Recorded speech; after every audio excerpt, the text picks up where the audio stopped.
사랑의 아버지 감사합니다. 오늘도 제가 주님의 말씀을 들고 이 자리에 섰습니다. 주님께서 제게 계시한 것을 제가 그대로 더하거나 빼지 않고 전할 수 있도록 인도하옵시고, 제가 이 말씀을 전할 때 듣는 이들이 은혜를 받게 하옵시고, 이를 통해서 진실로 십자가에 못 박힌 우리 주 예수 그리스도를 받을 구세주로 영접하고 받을 수 있도록 인도하옵시고, 또한 십자가 비밀을 통해서 새 피조물로 거듭나는 역사가 있게 하여 주시옵소서. 모든 말씀 우리 주 예수 그리스도 이름으로 감사하며 기도드리옵나이다. 아멘. 자, 처음 슬라이드 볼까요? 처음 슬라이드 보여주세요. 자, 본문 말씀입니다. 본문 말씀 누가복음 23장 34절 읽을 때 다 일어서 주시기 바랍니다. 아버지여 그들을 용서하여 주옵소서. 그들은 자신들이 무엇을 행하고 있는지를 알지 못하나이다. 다 앉아주세요. 자, 그러면 십자가에 대한 고백, 신앙 고백을 하나 듣고 계속하도록 하겠습니다.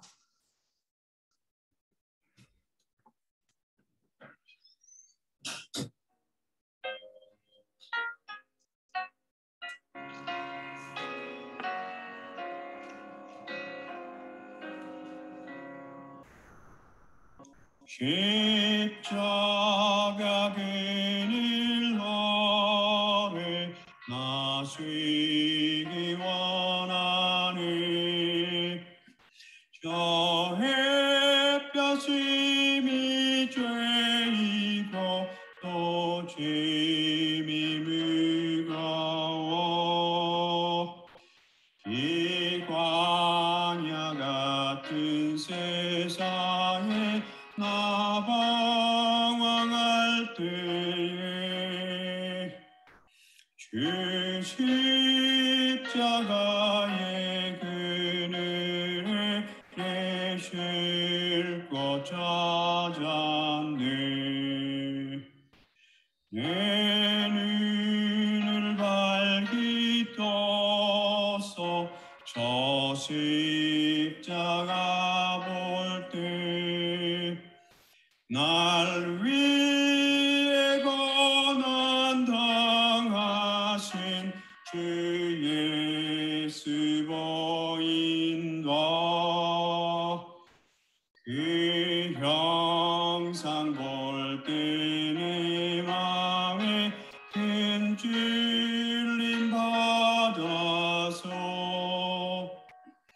그 사랑 감당 못하여 눈물만 흘리네.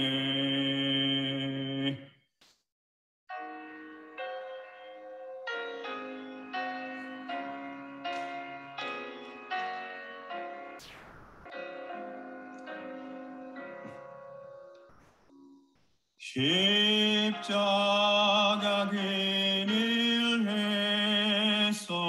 나 그리 살겠네. 나 사모하는 광채는 주 얼굴뿐이라.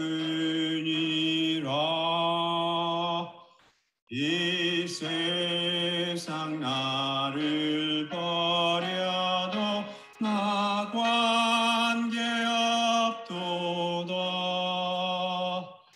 내 한량없는 영광은 십자가뿐이라.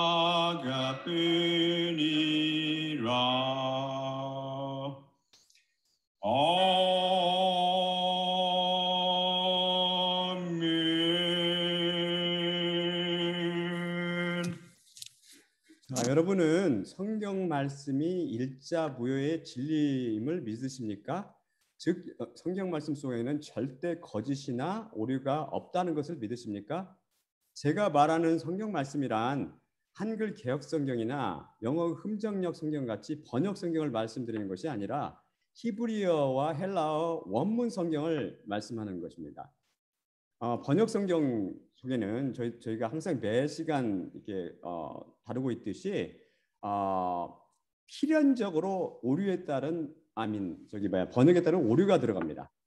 제가 예수 그리스도 십자가를 통해서 위로부터 난 이후 저는 성경 말씀이 일자무효의 진리라는 그런 확신이 100% 저한테 오게 됐습니다. 저는 100% 확실하다고 일자 무어라고 믿어지는 거죠.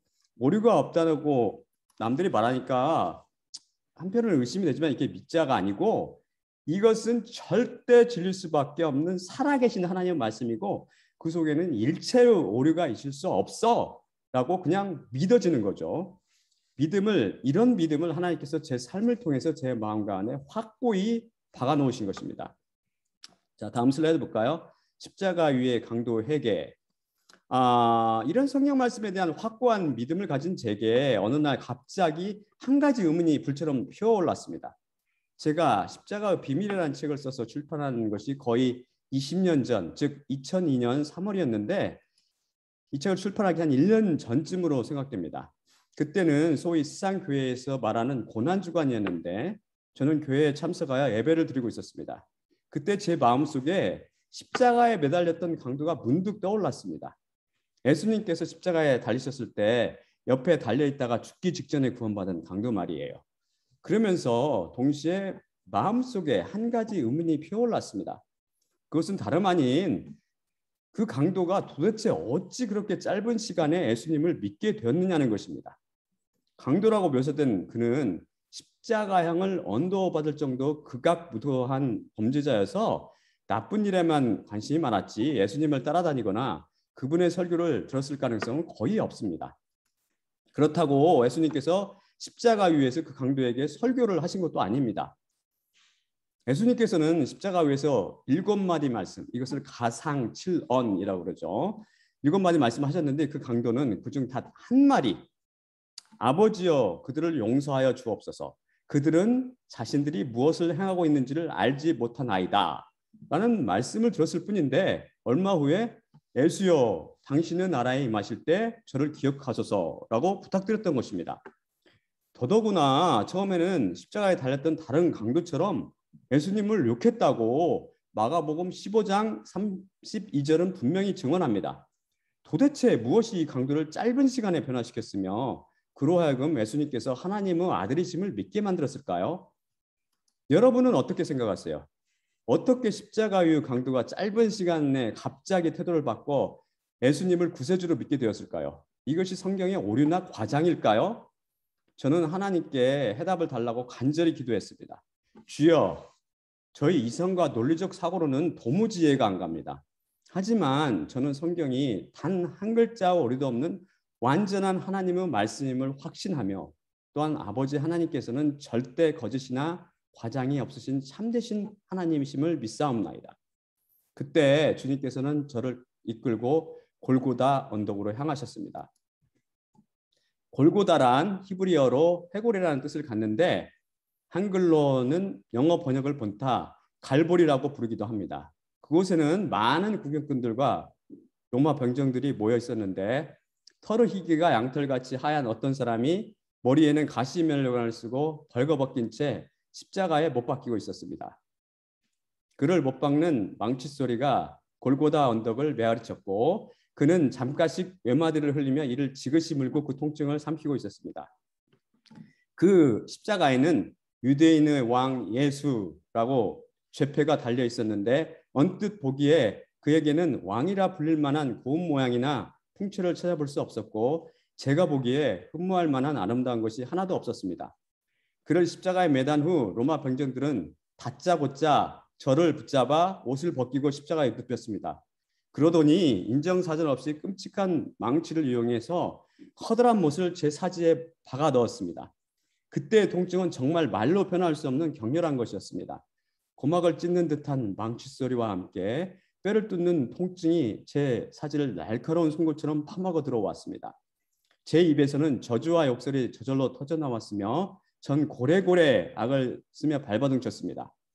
순식간 제 몸은 온통 땀과 피와 극심한 통증으로 범벅이 되었으며 죽음에 대한 공포도 제 숨통을 틀어막으며 엄습하여 왔습니다. 전 전신을 버둥거리며 계속 저주와 욕설, 원망을 토해냈습니다. 하지만 저 단말마적 몸부림과 비명은 통증과 공포를 결코 사겨주지 못했고 오히려 죽음의 무게를 가중시켜줄 뿐이었습니다. 저는 조금 후 그 예수라는 이의 옆에 벌거벗긴 채 매달리게 되었습니다. 그 격렬한 고통과 굴욕과 공포 속에서 제가 문득 아래를 쳐다보니 거기에도 어떤 남자가 로마 병정들에게 붙들려 십자가에 못 박히고 있었습니다. 그 십자가에 강도와 살인자라는 죄명이 써 머리패에 달려 있는 것으로 보아서 그도 저처럼 극악무도한 강도요 살인자였나 봅니다. 그도 지독한 욕설과 저주와 비명으로 고통과 두려움을 떨쳐버리려 모질게 바락바락 악을 쓰고 있었습니다. 전 심한 통증과 극도 수치감과 죽음의 공포 앞에서 몸부림치며 눈을 돌려 가시면류관을 쓴 애수라는 이를 쳐다보았습니다. 그는 가끔 가벼운 신음소리만 낼 뿐이었지 그 입에서는 욕설도 저주도 원망도 전혀 흘러나오지 않았습니다. 그는 뼈와 살을 찢어내는 통증과 자존심을 짓밟는 굴욕과 죽음으로 연결되는 캄캄한 절망 앞에서도 전혀 흔들리지 않고 있었던 것입니다. 우리 세 사람은 벌거벗겨 공중에 매달린 형상으로 세워졌는데 주위에 몰려 있었던 구경꾼들은 저와 다른 강도에는 별 관심이 없었고 가운데 못 박힌 애수라는 이에게만 시선을 집중하고 있었습니다.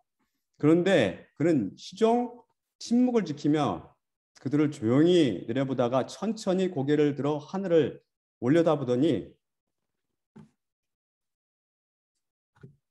아버지여 그들을 용서하여 주옵소서. 그들은 자신들이 무엇을 행하고 있는지 알지 못하나이다. 무언가 그들을 위해 하나님께 용서를 빌고 있었습니다. 저는 제 귀를 의심하였습니다. 용서해달라고? 저와 다른 강도는 저주와 역설과 원망을 계속 뱉어내고 있는데 그는 용서해달라고 기도하고 있었던 것입니다. 도대체 이 사람은 누구란 말인가? 그가 무슨 죄를 지었는지 모르겠으나 사람들은 계속 그를 비웃으며 욕하고 있었습니다. 백성들은 서서 구경하고 관리들은 비웃으며 저가 남을 구원했으니 만일 하나님을 택하신 자 그리스도면 자신도 구원할지어다 하였고 또 우리를 못 박았던 군인들도 그를 희롱하며 나와 그에게 심포도주를 들이대며 내가 만일 유대인의 왕이면 내가 너를 구원해봐 라고 조롱했습니다.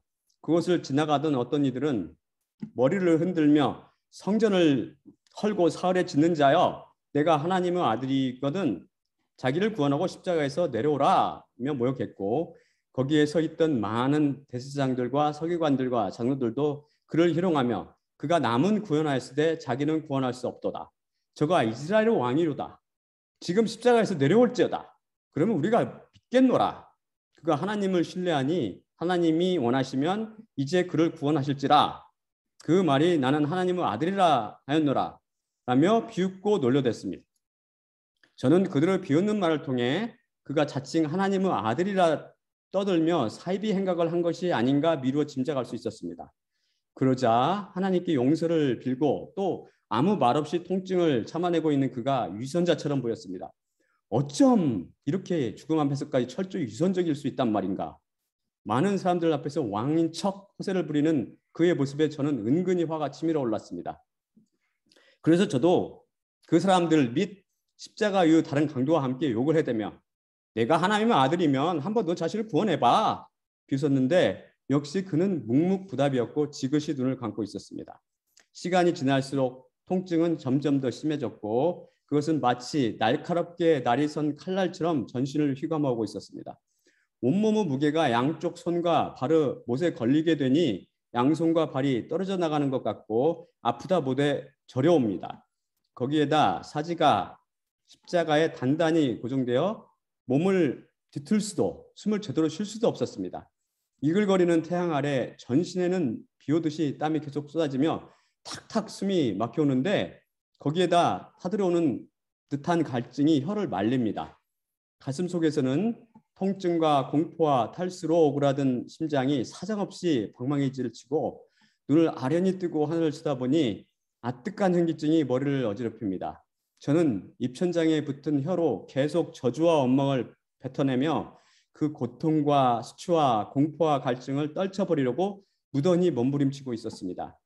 혹시 도망갈 길이 없나 눈을 들어 주위를 살펴보니 로마 백부장과 그 병사들이 눈을 부릅뜨고 시선을 우리들에게 고정시킨 채 경계를 늦추지 않고 있었습니다. 누구 도와줄 사람 없어요? 라고 외쳐보지만 그것은 목구멍에 걸려 나오지 못하고 흐느낌이 되어 이내 사라져 버립니다. 무엇보다도 마음속으로 가득 채운 죽음에 대한 공포가 저를 미치에 안 보이는 캄캄한 심연 가운데 던져두고 영혼의 숨통을 틀어막습니다. 난 죽기 싫어, 죽기 싫단 말이야. 죽음이라 불리는 절망 앞에서 악을 써보지만 이제 기진맥진해 버린 제 입에서는 가느다란 신음만 새어나올 뿐입니다. 다른 강도도 마찬가지였습니다. 그 입에서도 알아듣기 힘든 원망과 저주 신음소리가 끊임없이 엉겨나오고 있었습니다. 그런 우리의 모습을 보고 손가락질을 하며 욕하는 사람, 손뼉을 치며 배꼽을 잡고 웃는 사람들의 모습도 보입니다. 굴욕감과 절망감은 죽음에 대한 공포 앞에서 자포자기로 무너져 내리고 있었습니다. 그렇게 정신을 잃을 정도 격통과 갈증과 수치와 공포로 몸부림치고 있는 우리에게 군인들은 미리 준비해 가지고 온 신포도주와 모략 등을 섞은 것을 해면에 듬뿍 찍어 입에 갖다 적셔 주었습니다. 저는 타는 목마름과 통증을 완화시켜주는 그것을 정신없이 빨아 마셔댔습니다. 그리고 나니 갈증과 수치와 통증이 가시는 듯 했습니다. 그런데 에수라는 이는 고개를 돌려 그것을 마시려 하지 않았습니다. 그것은 마치 모든 고통을 회피하지 않고 몸소 다 감당하겠다는 결연한 의지의 행동으로 보였습니다. 어쩜 이럴 수 있단 말인가? 저는 정말 그를 이해할 수 없었습니다. 그는 분명 평범한 사람은 아닌 것이 분명했습니다. 모략을 탄 포도주 덕택에 정신이 몽롱해지며 통증과 수치심과 갈증이 좀 완화되는 듯 싶더니 시간이 흐르자 고통과 갈증이 또렷은 뱀대가리처럼 조금씩 다시 고개를 쳐듭니다. 그리고 점점 다시 격렬해지기 시작합니다. 포도주를 마셨는데도 이리 아프고 목마른데 그는 다시 견눈질에서 에수라는 사람을 보니 그는 자기를 욕하고 희롱하는 사람들을 지그시 내려다보고 있었습니다. 그 눈빛에는 형용할 수 없는 사랑과 인자함과 안타까움이 섞여 있는 듯 했습니다. 그의 백설같이 하얀 머리카락은 멸류관의 가시 때문에 빨갛게 물들어 있었고 전신에서는 송골송골 땀이 계속 흐르고 있었습니다. 그 못 박힌 양손에는 피가 젖을빛으로 엉겨 있었고 그 엉긴 피를 타고 선홍색의 피가 다시 뚝뚝 떨어지고 있었습니다. 저는 이 에수라는 이에게 온통 정신을 빼앗겨버렸습니다.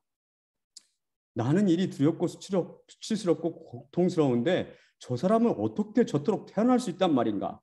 그는 정말 고통과 수치와 죽음을 훌쩍 초월해버린 숭고 그 자체였습니다. 혹시 저 사람이 정말 하나님의 아들이 아닐까? 제 마음속에는 문득 그가 진짜 메시아일지도 모른다는 생각이 피어올랐습니다. 그리고 그 생각은 차차 제 마음을 가득 채워 들어왔습니다. 절망이라는 캄캄한 벽에 부딪힌 제게 소망의 빛이 한 줄기 새어 들어오는 듯 했습니다. 저는 속으로 외쳤습니다. 당신은 진정 구세주이십니까? 제가 통증과 공포와 수치와 갈증으로 뒤범벅이 된 채 죽음과 힘겨운 싸움을 하고 있을 때 사람들은 온통 제게는 아랑곳 않고 그 에수라는 이만을 집중해서 욕하고 희롱하고 있었습니다. 나 같으면 이왕 죽는 마당에 바락바락 악을 쓰며 대꾸하겠건만 그는 결코 그들에게 반박하거나 욕하거나 저주하지 않았습니다. 시종 입을 굳게 담은 채 아무 말이 없었습니다. 전신을 짓눌러 오는 고통과 수치 속에서 문득 과거의 일들이 주마등처럼 제 머릿속을 스쳐 지나갑니다. 제가 저지른 많은 죄악들이 하나씩 선명하게 떠올랐다가 사라집니다. 그것은 정말 부끄러운 죄악들이었고 마땅히 심판받을 죄악들이었습니다. 제가 당하는 이 고통과 수치가 죄에 대한 당연한 대가라는 회개의 심정이 조금씩 생겨나기 시작했습니다. 그런 깨달음이 생기자 전 고통과 수치와 공포를 이기기 위해 저주와 욕설을 퍼붓는 대신 하나님께 용서를 빌었습니다. 갑자기 돌덩이처럼 차갑고 딱딱했던 마음이 녹으며 눈앞이 흐려지는가 싶더니 금방 눈물이 앞을 가립니다. 용서를 비는 중간에도 심한 격통이 피냄새에 취한 거머리처럼 살을 파고들었고 그 고통을 이기려고 악문 입에서는 가들한 절규가 신음이 되어 흐릅니다. 다른 강도는 아직도 욕설과 저주와 원망을 토해내고 있었습니다. 사람들과 관원들과 로마 병정들도 계속 저가 남을 구원하였으니 만일 하나님이 택하신 자 그리스도이거든 자기도 구원할지어다 라며 에수라는 일을 비웃고 있었습니다. 하지만 그는 전혀 흔들림이 없이 묵묵히 몸을 짓이기는 통증과 굴욕을 혼자 사귀고 있었습니다. 그 모습은 아름다움이었습니다. 그 모습은 이 세상을 초월하는 거룩이었습니다.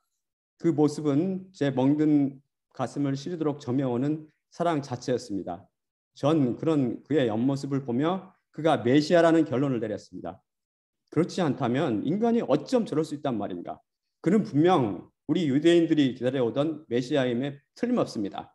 그를 향해 주여 당신은 진정 그리스도이십니다. 속으로 되풀이해서 고백하고 있었습니다.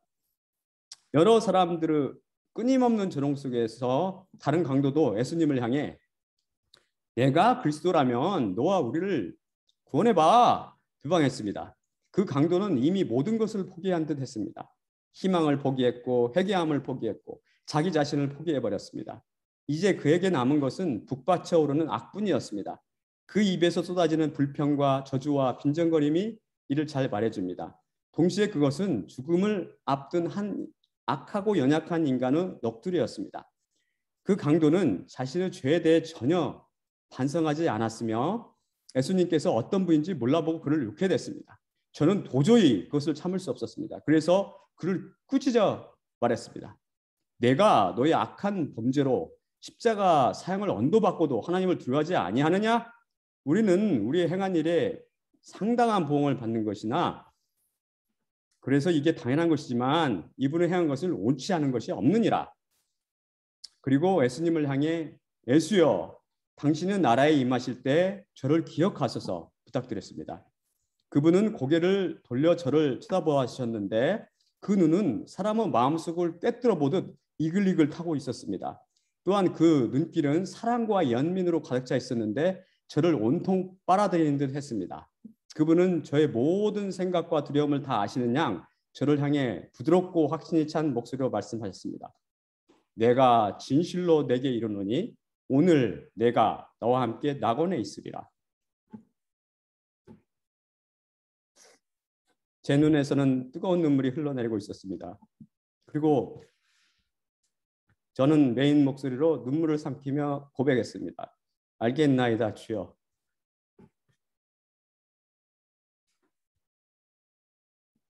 왜 저 십자가 위의 강도가 그토록 짧은 시간에 회개했는지. 주여 당신은 진정 우리 죄를 위해 십자가에 달리신 그리스도시요 살아계신 하나님의 아들이십니다. 혹 제 설교를 듣고 있는 여러분도 많은 유대인들과 관원들과 제사장들과 로마 병정들이 그랬던 것처럼 십자가에 달리신 예수님을 욕하며 비웃고 있지는 않습니까? 아니라면 혹 그분의 십자가가 믿어지지 않거나 자신과 아무 관계없는 것처럼 느껴지십니까? 그렇다면 지금 그분 옆에 한번 매달려 보십시오. 그리고 십자가의 고통과 수치와 공포를 몸소 한번 체험해 보십시오. 그러면 여러분은 심령 깊숙이 깨닫게 되실 것입니다. 예수님께서 진정 당신의 구세주요 하나님의 아들이시라는 진리를. 여러분은 아직도 십자가를 죄사함의 상징 정도로 이해하고 계시지는 않습니까? 아니면 혹 십자가를 의지한다고 하면서도 매일 세상 일에 팔려 사탄에게 패배만 거듭하고 있지는 않습니까? 여러분을 구원한 십자가는 정말 능력이 있습니까?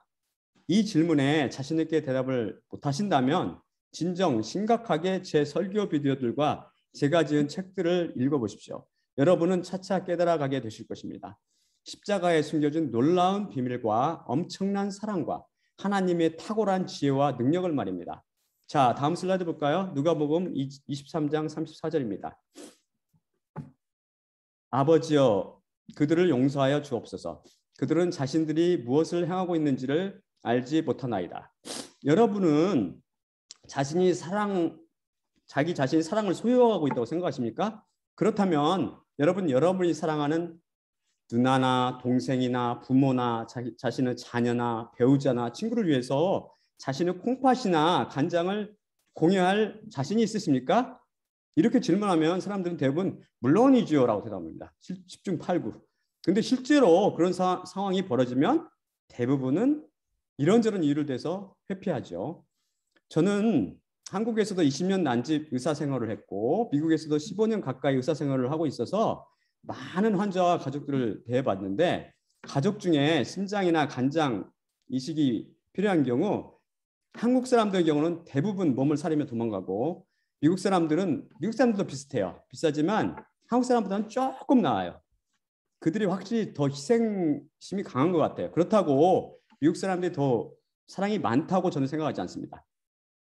그들이 보다 더 나은 것은 그들의 교육 덕택이죠. 저는 그렇게 생각합니다. 저는 의사로서 그들과 매우 사적인 대화를 할 기회가 많습니다. 그렇게 그러면서 그 대화를 통해서 이들에게도 저런 사랑이 없네라는 것을 저는 많이 느낍니다. 제가 말하는 사랑이라는 것은 인간의 기준에 말하는 사랑이 아니고 하나님의 기준의 사랑을 말합니다. 최근 들어 환자를 신체 검사할 때 제 환자들에게 제가 한 가지 질문을 더 새롭게 하기 시작했는데요. 그것이 다름 아니라 저는 이렇게 질문합니다. 지난 한 달 동안 당신은 당신의 부인에게 I love you 라는 말을 몇 번이나 했습니까? 라는 것입니다. 제가 이런 질문을 시작한 이유는 제 막내 아들이 아빠는 엄마를 사랑하지 않는 것 같아요 라는 말을 듣고 난 이후입니다. 초등학교 때 이미 온 이 아이는 미국에서 교육을 받으며 자랐기 때문에 입으로 I love you 라고 말해가 그것이 사랑인 줄 압니다. 저는 그런 소리를 안 하거든요. 저희 아버님이 어머니께 그런 소리 하는 것을 전혀 들은 적 없이 자랐고 한국에서 TV나 라디오 볼 때 그런 소리 하나요? 저는 못 들었죠. 그것에 익숙치 않습니다. 저는 사랑은 입으로 하는 게 아니야 라고 아이들에게 변론하죠. 예수님께서도 제자들에게 항상 너 사랑해, 너희를 사랑해 그렇게 말씀하셨나요? 아니잖아요. 또한 하나님께서 이스라엘 백성들에게 나 항상 사랑해라고 성경에 이렇게 말씀하시나요? 그분은 행위로 보여주셨죠. 행동으로 십자가에 의해서. 감사하게도 제 환자들은 세계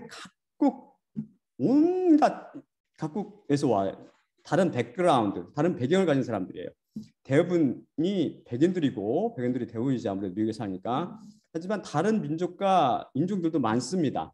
그러니까 캄보디아 사람, 중국 사람, 뉴질랜드 사람, 영국 사람, 모로코, 한국, 일본 뭐 듣지도 못한 나라도 있어요. 그래서 미국을 멜팅 팟, 즉 각종 민족의 짬뽕의 도가니라고 부르나 봅니다. 근데 감사하게도 저는 특히 다른 의사들과 달리 이런 게 훨씬 더 심해요. 그래서 저는 그들의 문화를 환자들로부터 듣고 배울 기회가 많습니다.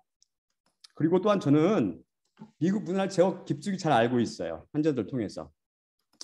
여러분이 아시는 것과는 전혀 반대로 미국에는 소위 효자 효녀들이 한국보다 훨씬 많아요.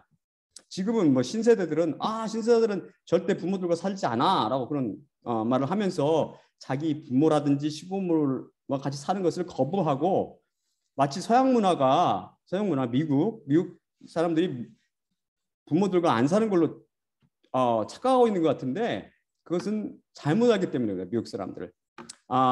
미국 사람들을 다루고 그 사람들에 대한 것을 많이 듣고 하면서 이렇게 겪어보니까 이런 말은 분명히 미국 사람들 삶에 깊숙이 관여하지 못한 유학생들, 영어가 참 짧은 사람들, 그 사람들을 위해서 나온 게 아닌가 저는 추정해 봅니다.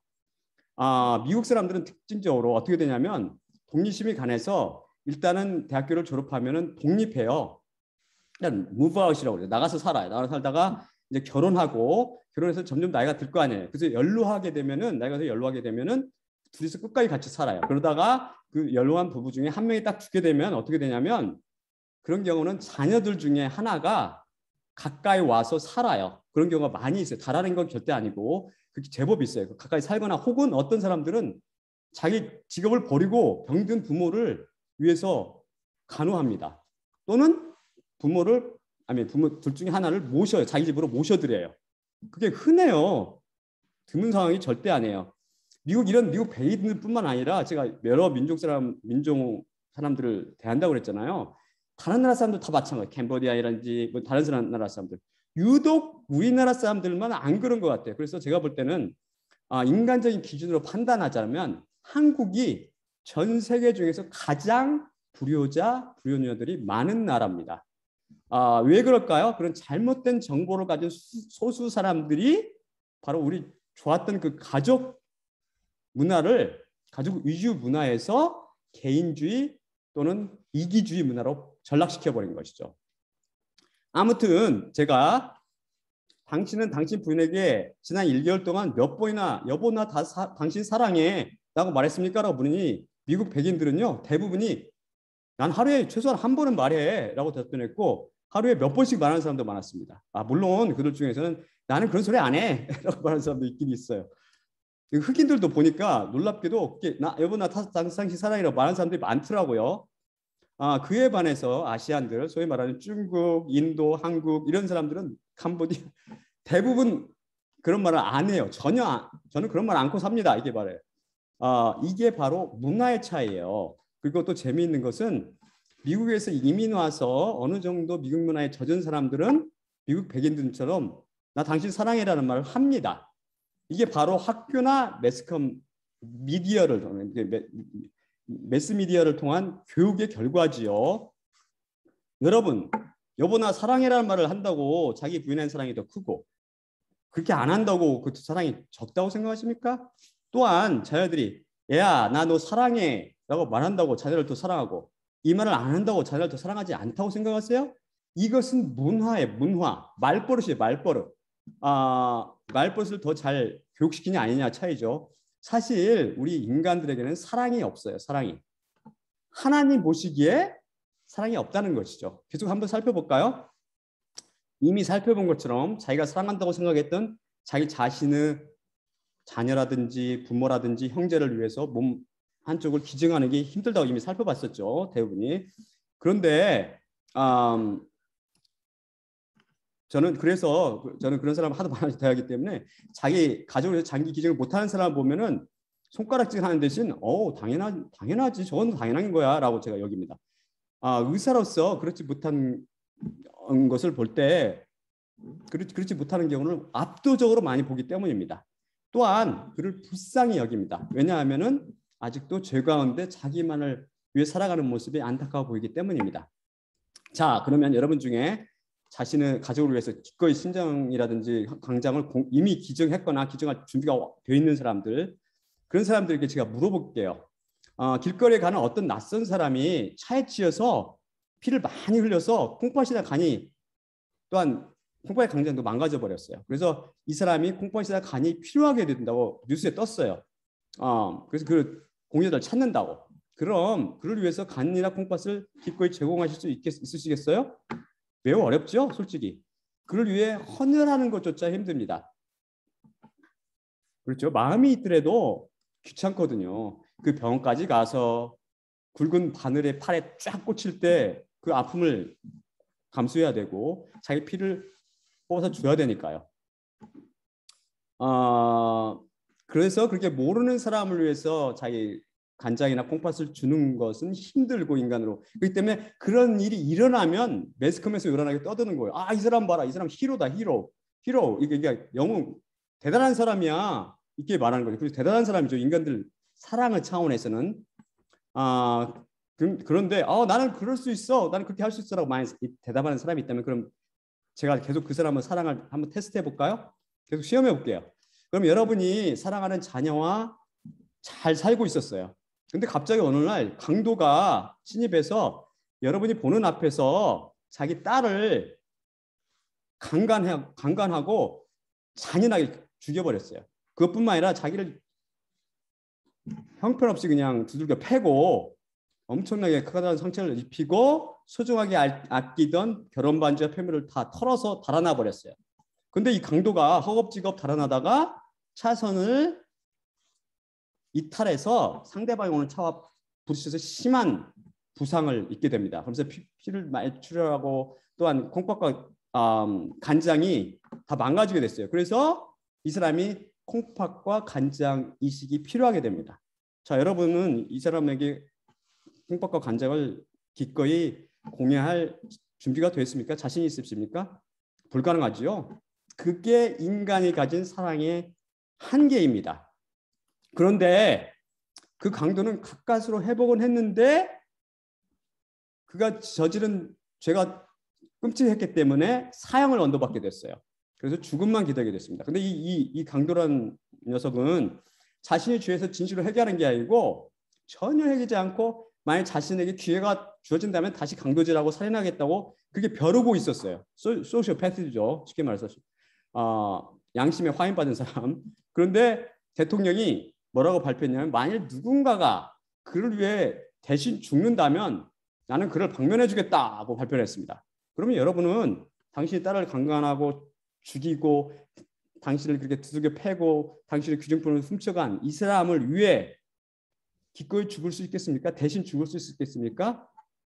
당연히 불가능하겠죠. 미쳤냐라고 대답하는 것이 아마 인간들은 정상적인 정서요 솔직한 반응이 될 것입니다.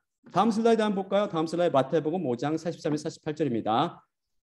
또 내 이웃을 사랑하고 내 원수를 미워하라 하였다는 것을 너희가 들었으나 나는 너희에게 이르노니 너희 원수를 사랑하며 너희를 핍박하는 자를 위하여 기도하라.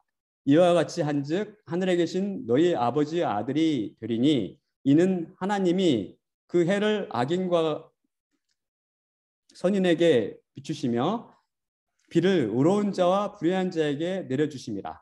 너희가 너희를 사랑하는 자를 사랑하면 무슨 상이 있으리요? 세리도 이같이 아니하느냐? 또 너희가 너희 형제에게만 무난하면 남보다 더하는 것이 무엇이냐? 이방인들도 이같이 아니하느냐? 그러므로 하늘에 계신 너희 아버지 온전하신 것 같이 너희도 온전하라. 하나님의 사랑에 대한 기준은 인간의 기준과는 확실히 다릅니다. 하늘과 땅 차이죠. 하늘이 땅보다 높은 것 같이 하나님의 사랑 기준은 완전히 높은 거죠. 하나님께서 만약 우리가 사랑한 자를 사랑하거나 우리에게 잘 대준 자를 사랑하는 것을 사랑으로 쳐주지 않으세요. 하나님께서는 바로 너희 원수를 사랑하며 너희를 핍박하는 자를 위하여 기도하라 하시며 이것을 사랑으로 간주해 주십니다. 방금 살펴본 예를 들면 예를 통해서 자신의 딸을 강간하고 죽이고 자신을 두들겨 패고 자기 귀중품을 훔쳐간 그 강도를 위해서 콩팥과 간장을 기증하고 나가서 전혀 회개의 가능성이 없는 사람을 위해서 대신 죽는 것, 그것을 사랑으로 간주하신다는 거예요. 여러분께 이런 사랑이 있습니까? 없지요. 제게도 물론 없습니다. 인간들에게는 이런 사랑이 없습니다. 죄로 죽은 인간들에게는 이 사랑이 절대 없습니다. 매스컴에서 요란하게 떠들어대는 사랑은 하나님 보시기에 사랑이 전혀 아닙니다. 그래서 고린도전서 13장 사랑의 장이라고 우리 부르는 그 장에서 노래하는 사랑은 이거는 인간들의 사랑이 아니에요. 이 사랑은 하나님의 사랑, 예수님의 사랑을 노래하고 있는 것입니다. 착각하지 맙시다. 다음 슬라이드 볼까요? 요한 1서 4장 7에서 8절입니다. 사랑하는 자들아 우리가 서로 사랑하자. 사랑은 하나님께 속한 것이니 사랑하는 자마다 하나님께로부터 나서 하나님을 알고 사랑하지 아니하는 자는 하나님을 알지 못하나니 이는 하나님은 사랑이심이라. 이 개역 개정판 번역인데 잘못돼서 제가 제 번역을 밑에 치러 놓으면서 대조를 시켜놨어요. 사랑하는 자들아 우리가 서로 사랑하자. 왜냐하면 사랑은 하나님으로부터 나는 것이기 때문이니 사랑하는 자마다 하나님께로부터 나서 하나님을 아느니라. 사랑하지 아니하는 자는 하나님을 알지 못하나니 왜냐하면 하나님은 사랑이시기 때문이니라. 이게 원문에 가까운 번역이죠. 여기에서 사랑은 하나님께로부터 나는 것이기 때문이니 라고 제가 번역한 헬라어 원문은 호티, 해, 아가페, 에크트, 세오, 에스틴인데 호티는 왜냐하면이라는 뜻의 접속사이고요. 해라는 것은 전치사, 정관사, 아가페는 여러분이 잘 아는 사랑이라는 추상명사예요. 근데 헬라어에서 이런 추상명사에 정관사를 붙이면 보통은 안 붙이거든요. 근데 붙이게 되면 어떤 의미로 붙이냐면은 이 추상명사를 더 두드러지게 강조하고 다른 특성과 구별짓고자 할 때 씁니다. 매스컴이나 인간의 시나 소설에 등장하는 그런 인간의 입에 오르내리는 그런 흔해 빠진 싸구려 사랑이 아니고 오직 하나밖에 없는 뛰어난 바로 그 사랑을 의미한다는 것입니다. 이것을 정관사의 파 엑셀런사 용법이라고 부릅니다. 파 엑셀런사 이게 프랑스어래요. 근데 용법이라고 부르는데 추상명사에 정관사를 붙이면 바로 이런 par excellence 용법의 성격을 갖게 된다는 것이죠. 사랑이라는 추상명사에 정관사를 붙인 이유는 이 사랑이라는 속성이 흔히 인간들이 쓰는 그런 인간 차원의 사랑을 의미하는 것이 아니고 오직 하나님으로부터 오는 속성으로서의 사랑을 묘사하고자 하기 때문입니다.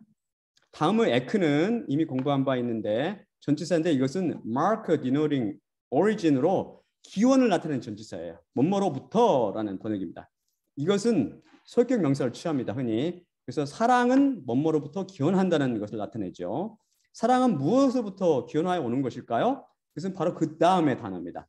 to, theo, 곧 하나님의 라는 말로 사랑의 기원은 하나님이다 라는 것을 말씀하고 있습니다. 그래서 호티헤, 아가페, 액투, theo, 에스티는 사랑은 하나님으로부터 나는 것이기 때문이니 라고 번역하는 것이 훨씬 뜻을 명확히 전달합니다.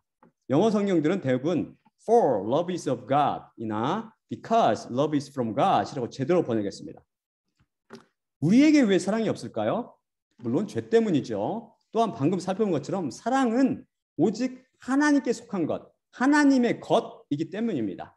우리는 십자가 사건을 통해 그분의 사랑을 받아 그 사랑으로 사랑하는 것입니다. 우리 안에 계신 성령님의 사랑으로부터 우리에게 있는 성령님으로부터 그 사랑이 나오는 것이죠. 사랑의 샘이신 하나님으로부터 흘러 넘쳐 나오는 사랑을 우리가 남들에게 베푸는 것이죠. 나눠 갖는 것이죠. 사랑의 샘이 그리스도인들 안에 있기 때문입니다. 성령님을 갖고 있기 때문에 사랑의 샘이신 성령님을 우리가 소유하고 있기 때문입니다. 우리가 아무리 나환자촌에 들어가서 그들의 고름을 입으로 빨며 우리 몸을 불사르게 내어줄지라도 그 안에 사랑의 샘인 그 성령님이 없다면 이 사랑은 사랑이 아니에요. 이 사랑은. 왜냐하면 참 사랑은 하나님으로부터만 기원하기 때문입니다.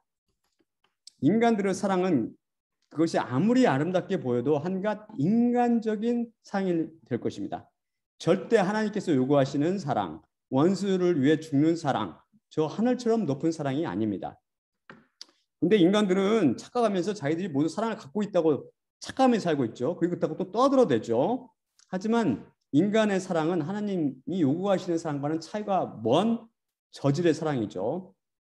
그렇다면 그런 인간들과 달리 하나님을 믿는다고 자부하는 여러분은 자신이 가진 사랑이 참사랑, 곧 성경이 말하는 하나님의 사랑이라고 확신하십니까? 그렇다면 그게 참인지 어떻게 확인할 수 있을까요? 간단합니다. 사랑의 다른 이름은 용서입니다. 용서.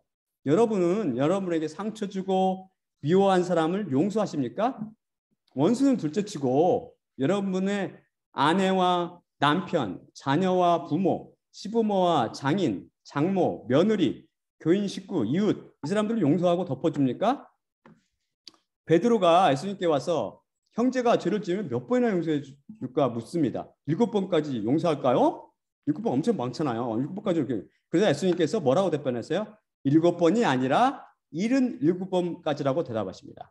77번은 헬라어로 헤브도메컨타키스 헵타인데 한국 성경들은 대부분 모두 70번씩 7번, 즉 490번의 의미로 번역하고 있고 영어 성경들도 이와 비슷하게 77 times가 아니라 70 times 7이라고 번역했습니다. 하지만 이것은 다들 오역이에요. 77번이라는 번역이 옳습니다. 이것에 동일한 표현이 등장하는 것이 바로 창세기 4장 24절인데 여기에는 시부임, 시부아, 시부임 베 시부아인데 모든 한글 성경과 영어 성경들은 77이라고 제대로 번역했습니다. 이 히브리어 원어를 헬라로 번역한 게 뭐라? septuagin트라는 책을 제가 보니까 뭐라고 번역했냐면 이것을 헤브도메콘타키스 헵타 77번이라고 예수님께서 지금 베드로에게 말씀하신 것과 똑같은 단어를 써서 표현했습니다. 여기서 지금 77번이나인지 490번이니 몇 번까지 용서하냐가 예수님이 말씀하신 의도가 아니에요. 그러면 77번까지 용서하고 78번 하면 용서하지 말라는 뜻입니까? 성경 말씀에서 7은 완전수로서 끊임없이라는 뜻을 갖고 있고 완전하다는 뜻을 갖고 있어요. 그래서 이 글은 7번 용서라는 뜻은 끊임없이 완전히 용서라는 뜻입니다. 그러시면서 어떤 예를 뜻이죠. 1만 달란트를 탕감해준 어떤 임금과 1만 달란트라는 엄청난 빚을 탕감받았는데 고작 100다나리온 빚진 자기 동료를 용서하지 못한 어떤 종을 비유로 예수님께서 말씀하시죠. 그러면서 다음 말씀을 하세요. 굉장히 중요한 말씀하시죠. 마태복음 18장 35절입니다. 너희가 각각 너희의 마음으로부터 형제를 용서하지 아니하면 나의 하늘 아버지께서도 너희에게 이와 같이 하시리라. 여러분은 가족이나 친구, 다른 교인 및 이웃의 잘못을 마음으로부터 용서하십니까? 그렇지 않다면 하나님께서는 1만 달란타 빚을 탕감받는데 100다나리온 용서 못해서 옥으로 던져뒀듯이 여러분을 그 빚을 다 갚도록 불못에 던져 넣을 것이라는 말씀입니다. 여기에서 핵심이 되는 단어는 너희 마음으로부터인데 이것은 헬라어 원문은 아포톤, 카디온, 휘몬 이걸 직역하면 너희의 마음들로부터인데 간략히 너의 마음으로부터 즉 너의 마음의 중심으로부터 혹은 진실로라는 뜻입니다. 너의 마음의 중심으로부터 진실로 용서하지 않으면 하나님 아버지께서도 용서하지 않으시고 그 죄를 물으실 거라는 것입니다. 우리가 우리의 마음의 중심으로부터 진실로 다른 일을 용서했는지 어떻게 알죠? 사람들은 그러잖아요. 나도 용서했어. 나 용서해. 나 걱정하지 마. 나 용서해. 그다음에 시간이 흐르면 어떻게? 그것을 또 끄집어내서 원망하며 시비 걸고 또 생각나면 또 끄집어내서 원망하고 시비 걸고 그렇잖아요. 왜죠? 마음 중심으로 진실로 용서하지 않았기 때문입니다. 그 형제의 잘못이 우리의 마음속에 비석처럼 새겨져 있는 거예요. 깊숙이, 비석처럼 깊숙이. 그런데 마음의 중심을 죄가 차지하고 있기 때문에 그것을 죄가 지우지 않고 그것을 계속 생각나게 하는 것이죠. 그래서 죄가 마음을 중심을 차지하고 있는 인간은 절대 남을 용서하지 못합니다. 기억력이 감퇴해서 치매 걸리면 그걸 잊어버릴지 모르지만 비석처럼 새겨진 그것은 결코 지워지지가 않습니다. 제가 어떤 시실리아에 사는 마피아, 이탈리 시실리아에 사는 어떤 마피아 말을 들었는데 그들의 원수에 대해서는 치매가 들어도 그 원수를 갚을 것은 절대 안 잊어먹는데 원수가 그게 피와 뼈 속에 사무친 것이죠. 죄의 노예로 전락한 인간의 본 모습이 바로 이렇습니다. 자기 아내에게 날마다 여보 나 당신 사랑해 라고 입버릇처럼 말하는 그런 미국 사람들은 자기 배우자의 잘못을 잘 용서해 줄까요? 즉 사랑이 더 많을까요? 그렇지 않습니다. 자기의 배우자가 바람 피운 것을 발견하면 그들은 당장 이혼 소송으로 들어갑니다.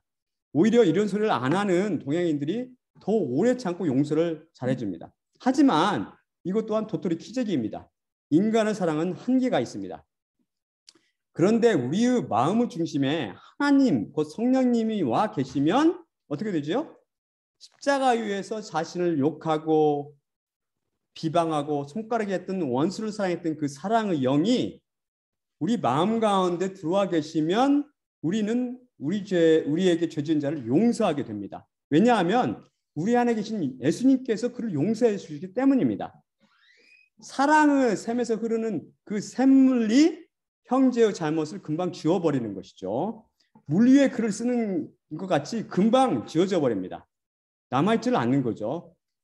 이것은 용서가 우리 인간의 세계에서 나오는 게 아니고 우리 마음의 중심을 차지하고 계신 하나님으로부터 온다는 것을 다시 한번 말해주는 것입니다. 사랑의 근원, 용서의 샘이신 하나님께서 그 가운데서 용서의 샘물을 계속 솟아내시기 때문에 그 영으로서 그 사랑으로 상대방을 용서하는 거예요. 형제의 잘못을 7번이 아닌 77번 더 나아가 계속 용서하게 되는 것이죠. 인간의 노력으로는 절대 안 되죠. 오직 용서형인 성령님을 통해서만 가능한 것입니다. 용서해야지라고 만약 여러분이 생각했다면 용서해야지라고 생각을 하고 결심했다면 안타깝게도 그 사람한테는 하나님의 영이 없습니다. 용서는 하는 것이 아니고 저절로 되어지는 것이기 때문입니다. 상대를 용서하려고 노력하는데 상대를 용서하려고 노력하는 게 아니고 그냥 용서가 저절로 되어지는 것이죠. 그 안에 계신 용서 영께서 용서해 주기 때문입니다.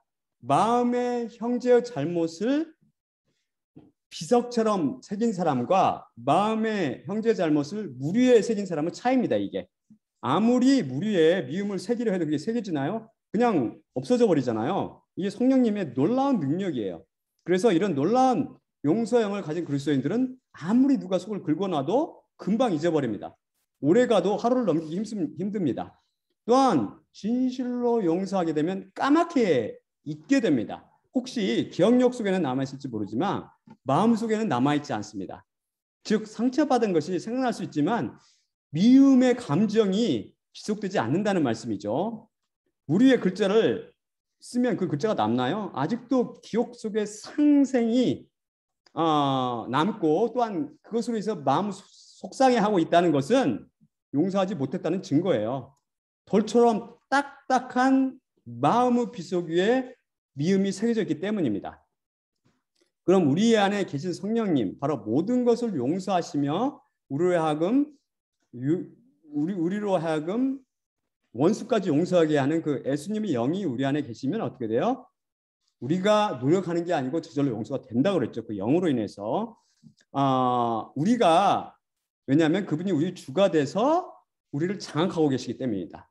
그래서 뭐라고 고백했어요? 우리가 그리스도와 함께 십자가에 못 박혔나니 그런즉 이제는 내가 사는 것이 아니요 오직 내 안에 그리스도께서 사시는 것이다 라고 고백했기 때문입니다. 그렇게 되는 거예요. 그게 용서형이 우리에게 없으면 우리는 절대 남을 용서하지 못합니다. 그래서 여러분이 형제를 용서하지 못한다면 여러분 안에 용서형인 성령님이 와 계시지 않다는 반증이 됩니다. 안타깝게도. 우리는 우리에게 죄 지은 형제나 부모, 자녀, 아내나 남편조차 용서 못하는 죄인이지만 십자가 위에 달신 예수님께서는 모든 원수를 용서해 주셨죠. 그 사랑은 우리의 상상을 초월합니다. 예수님께서는 십자가 위에서 우리 앞에서 우리 딸을 간음하고 죽이고 우리를 크게 상처내고 우리 귀중품을 빼앗아간 그 악한 그 강도보다도 훨씬 더 악독한 죄인들을 용서하시고 하나님께 용서를 비셨어요. 그 사랑이 바로 오늘도 우리를 감동시키는 거죠. 우리 속에서. 이 사랑을 가진 사람들은 남들을 용서할 수 있습니다. 그 사랑을 빌어서 그 사랑으로 용서하기 때문입니다. 용서 샘물이 우리 속에서 계속 솟아나기 때문입니다. 여러분의 형제를 용서하지 못한다면 사랑이라는 단어를 입 밖에 혀에 담지 마십시오. 또한 스스로 용서하려고 노력하지 마십시오. 부질없는 짓입니다. 이것은 안 되는 것입니다. 그러지 마시고 사랑과 용서의 셈이신 예수님께 자비와 은혜를 구하며 겸손히 두 손 들고 나와 용서의 영을 달라고 하나님께 겸손히 구하십시오. 자, 마지막으로 슬라이드 보고 마치겠습니다. 마지막 슬라이드 비춰주세요. 고린도전서 11장 23, 26절을 읽고 마치겠습니다. 내가 너희에게 전한 것은 주님께 받은 것이니 곧 주 예수님께서 잡히시던 밤에 떡을 취하시고 감사하신 후 떼어 이르시되 이것은 너희를 위하는 내 몸이니 이것을 행하여 나를 기억하라 하시니라. 19회 또한 그와 같이 잔을 취하시고 이르시되 이 잔은 내 피로 세운 새 언약이니 이것을 행하여 마실 때마다 나를 기억하라 하시니라. 그러므로 너희가 이 떡을 먹으며 이 잔을 마실 때마다 주님의 죽으심을 그분이 오실 때까지 전파할지니라. 예수님은 몸과 피로 상징되는 떡을 떼며 잔을 마실 때마다 구속의 피요 새 언약의 중보의 피를 흘리신 예수님께서 달리신 그 십자가, 그 예수님을 바라봅시다. 또한 나의 십자가를 기억하고 내가 다시 올 때까지 이를 전파하라고 말씀하신 예수님과 그분의 죽으심을 기억하고 전합시다. 자, 그러면 제가 기도하고 마치겠습니다. 사랑의 아버지 하나님 감사합니다. 오늘 말씀을 통해서 죄로 인해 죽은 사망 가운데 거하는 인간들에게는 사랑이 없음을 배웠습니다. 하지만 주님의 사랑은 차고 넘쳐서 원수들까지 사랑하시고 주님 자신을 위해 손가락질하는 그 원수와 다른 사람들을 기꺼이 품으시고 그 용서하심으로 우리 모든 죄를 다 용서하심으로 우리가 죄로부터 해방되게 하심을 감사합니다. 우리는 이제 그 당신의 놀라운 사랑을 힘입어 생명의 삶이요 또한 사랑의 샘이 되신 성령님을 힘입어 그것을 통해서 그 당신의 사랑을 통해서 남을 사랑할 수 있게 되었습니다. 우리에게는 사랑이 없지만 우리 안에 샘솟는 그 성령님의 사랑, 예수님의 사랑, 하나님의 사랑을 통해서 남을 사랑할 수 있게 되었습니다. 아버지, 이 사랑을 이 복음을 듣는 많은 사람들이 같이 소유할 수 있도록 그들에게 은혜를 내려주시고 그들이 진실로 회개할 수 있도록 또한 은혜를 내려주시옵소서. 모든 말씀 우리 주 예수 그리스도 이름으로 감사하며 기도드리옵나이다. 아멘. 자, 그러면